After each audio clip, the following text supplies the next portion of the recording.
Nobody reported it because nobody was there. That's the beginning and the end of the mystery, and it's also, if you sit with it long enough, the most interesting thing about it. We are talking about one of the most photographed young women in Europe. A princess whose first day of school was a media event, whose summer holidays generate paparazzi agencies' assignments, whose outfit choices are catalogued in real time by 17 different fashion blogs. A young woman who has lived, since the day she was born, in a state of almost uninterrupted visibility. And there is one night, just one, that nobody caught. That nobody can describe. That no approved palace photograph documents. The night of August 16, 2023. The last night before everything changed. This is what we know happened around it. This is what the night before had to contain. And this is why that single undocumented evening might tell you more about Princess Leonor of Spain than 3 years of carefully managed official coverage. The summer of 2023 had been, by royal standards, relatively ordinary. The family had done what they always do in August, decamped to Majorca, to the Merivent Palace outside Palma, for the annual holiday that the Spanish press covers the way other countries cover weather. King Felipe and Queen Letizia and their 2 daughters, photographed eating ice cream, photographed at the beach, photographed at official receptions, photographed being normal in the particular way that royals perform normality, which is to say, not entirely convincingly but with genuine effort. That summer they had visited the Jardins de Alfabia, a centuries-old estate of Moorish-influenced gardens near the Serra de Tramontana mountains, lemon trees, fountains, the specific smell of stone and shade that old Mediterranean gardens carry. They had also, by all confirmed accounts, gone to the cinema in Palma to watch Greta Gerwig's Barbie. The future Queen of Spain watched Barbie in a public cinema in Majorca in the summer of 2023. I want you to hold that detail, because we will come back to it. On August 17, the family drove from Majorca to Zaragoza. They arrived at the General Military Academy just before noon. King Felipe, Queen Letizia, and 17-year-old Infanta Sofia walked their eldest daughter to the gates, said goodbye in front of cameras, and left. Leonor pulled her own suitcase. The palace made sure the cameras caught that detail, the future queen with a rolling bag, like any other student at any other institution. She was wearing a blue button-down shirt and white trousers. She was 17 years old. When a journalist asked if she was nervous, she said, "A bit." Her father said, logically, "You have to be a little nervous." Then she walked through the gates, and they closed behind her, and the summer was over. The night before that, August 16, 2023, is what nobody reported. Because nobody was there to report it, and because nothing happened that the palace considered worth documenting, and because by the official logic of royal communications, a princess's last private evening before years of military training is simply not an event. It has no ceremony. It produces no photographs. It belongs to no itinerary. But it was the last night of something. And what it was the last night of is worth understanding. It was the last night she slept in a room by herself. Within 24 hours of that evening, she would be sharing a dormitory with 11 other women. Not a guest room at a 5-star hotel. Not a palace bedroom. A cadet's bunk, in a building that had been housing cadets since 1882, in a room where the bathroom was shared by a dozen people and where the schedule on the wall applied to everyone equally, regardless of whose surname appeared on their name tag. Bourbon Ortiz is what her name tag said, by the way. Not Princess of Asturias. Not even just Bourbon. Bourbon Ortiz, both of her parents' surnames, in the ordinary Spanish way, the way a middle-class family names their daughter after both halves of where she came from. Her mother's surname, Ortiz, on a military name tag at the General Military Academy in Zaragoza. That detail was a choice, and a deliberate one, and the night before it was made as the last night it hadn't been made yet. It was also the last night that her sister Sophia was still, technically, at home. Sophia would be leaving for Wales within days, to the UWC Atlantic College in the Vale of Glamorgan, the same boarding school Leonor had just finished 2 years of, in May. The two sisters' lives were crossing in opposite directions that August in a way that has no equivalent in ordinary families. One daughter leaving for military barracks.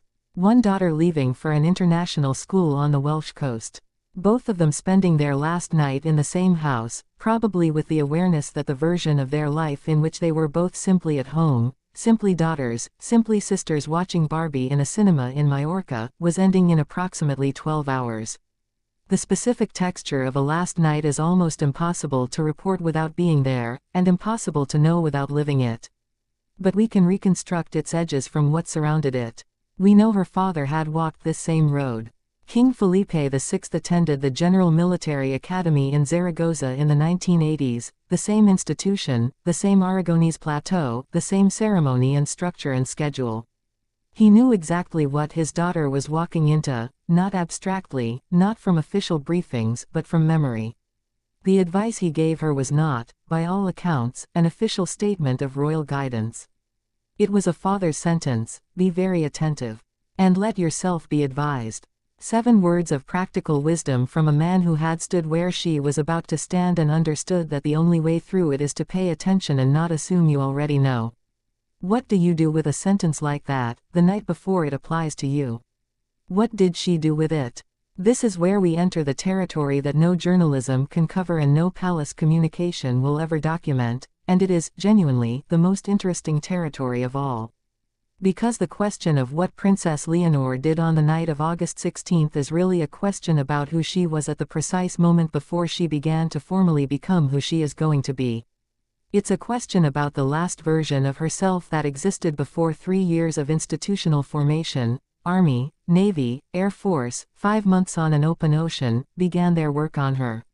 She was 17 years old. She had spent the last 2 years of her life at a boarding school in Wales, at the United World College Atlantic, which is the kind of institution that produces young people with an unusual combination of genuine international perspective and the particular confidence of someone who has had to live with strangers since the age of 15.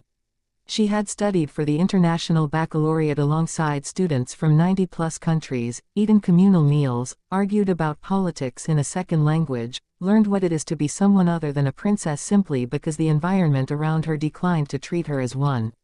She had graduated in May, 3 months before the gates of Zaragoza. 3 months is not very long to readjust to your own life after 2 years of deliberate distance from it. She had come back to Spain, to the palace, to the summer schedule, to being the heir to the crown again after 2 years of being, mostly, a student. And then almost immediately the summer was ending and the next institution was beginning. She spoke 5 languages going into that night.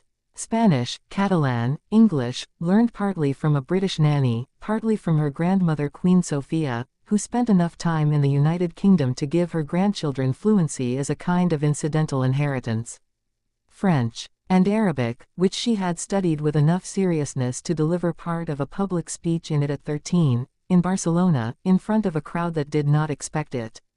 She was studying Galician and Basque as well, the languages of the 2 regions of Spain with the most complicated relationship to the central state she is being trained to represent.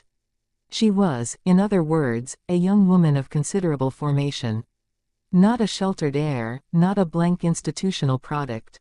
Someone who had been deliberately, if carefully, exposed to the world, to Wales, to international classmates, to summer camps in the United States, to years of careful, graduated public responsibility that began at 13 and had been building ever since. She had delivered speeches in 4 languages in Barcelona. She had attended public ceremonies alone. She had sat on foundations and received awards and said, in public, at 17, "It is an important moment in my life and I feel very eager and convinced to continue learning." That last sentence was the public version. The night of August 16 was when the private version existed, unreported, in whatever room she was sleeping in whatever conversation she had or didn't have, in whatever she was thinking about when the lights went out. We know a few things about what she cannot have been thinking, because of what she was about to walk into. She was not thinking about a lie-in. She was not thinking about a slow morning. She was not thinking about choosing what to wear, because within 24 hours the choice of what to wear would be made for her, in the form of green military camouflage with her family's name on the lapel, identical to the uniform worn by every other one of the 600 cadets arriving at Zaragoza that week. The particular luxury of self-presentation, the one that the palace communications team actually leans into quite heavily, cataloging her outfit choices in an almost forensic way, was about to be suspended for the foreseeable future.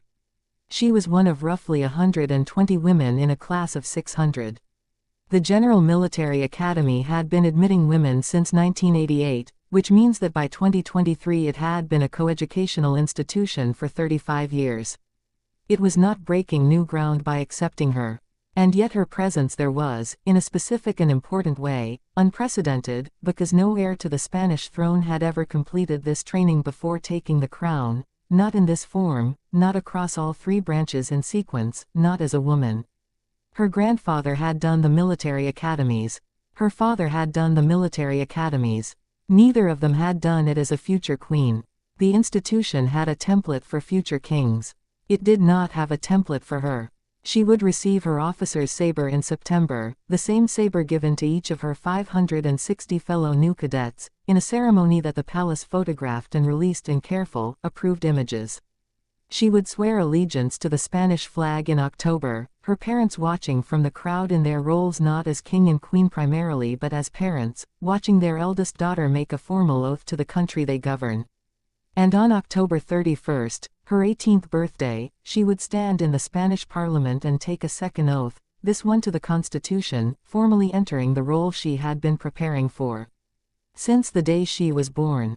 All of that was coming. In the morning, it would begin. But on the night of August 16th, it hadn't started yet. There's something that gets lost in the official narrative of royal preparation, and the official narrative is very good, in the case of Leonor's training, at making it look seamless. The photographs released by the palace from her military training are precisely the photographs you would design if you were trying to communicate credibility and normalcy and groundedness simultaneously. Leonor at the rifle range. Leonor on a topographical march. Leonor in the water, in full kit.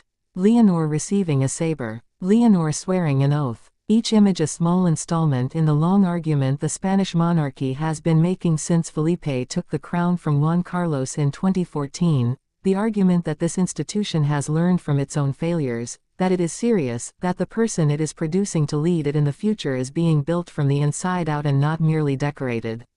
What the photographs don't capture, and what the official communications don't contain, is the moment before the argument begins. The night before the first photograph. The evening when a 17-year-old who had just watched Barbie in a cinema in Majorca 3 weeks earlier was lying somewhere in the dark knowing that in the morning her suitcase was going to Zaragoza and she was going with it and the entire institutional machinery of the Spanish military was going to begin its work on her. What do you think about, in that moment? What do you feel? We can speculate, because we have the facts that surrounded her. We know she was nervous, she said so, in one word, the next morning, a bit. We know her father was nervous on her behalf, because, logically, you have to be a little nervous, is not the statement of a man who expected his daughter to find this easy.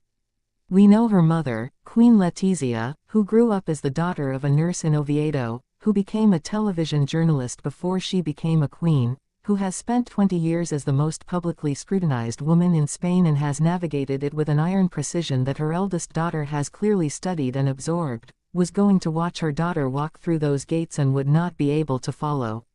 We know the sister who had been beside her all summer was leaving in the opposite direction days later, to the country and the school that Leonor had just come from. We know the grandfather whose surname she carries, whose military academies she was retracing, was not in Spain. Had not been in Spain since 2020, was living in the United Arab Emirates in a kind of comfortable, expensive exile that the palace never discusses and nobody has fully explained to Leonor's generation in public. We know that the night before she arrived at Zaragoza was the last night before 3 years of being Midshipman Bourbon Ortiz. Not your Royal Highness, not Princess of Asturias, not the girl in the carefully coordinated photos from Majorca. The girl with the saber and the bunkmates and the rifle range and the shared bathroom and the 5 a.m. starts. Nobody reported it, and I think that's exactly why it matters. We are very good, in the coverage of royalty, at capturing the moments that have been arranged for us. The arrivals, the farewells, the ceremonies, the look on a mother's face when she places her hand on her daughter's cheek for the last time before the gates close. We are very good at the official record. What we almost never catch is the night before the official record begins. The version of a person that exists in the gap between who they were and who they are about to formally become. The last evening of a life before the institution claims it. Princess Leonor walked into the General Military Academy on the morning of August 17, 2023, and pulled her own suitcase, and said she was a bit nervous, and her father agreed that logically she should be. And then the cameras were turned off and she went inside and began. The night before all of that is the only version of her that belongs entirely to no one. No palace, no press, no official record, no approved photograph. She had watched Barbie 3 weeks earlier. She was 17 years old. She was about to become something that Spain had never quite produced before. Whatever she did with that last night, it was hers. And it still is.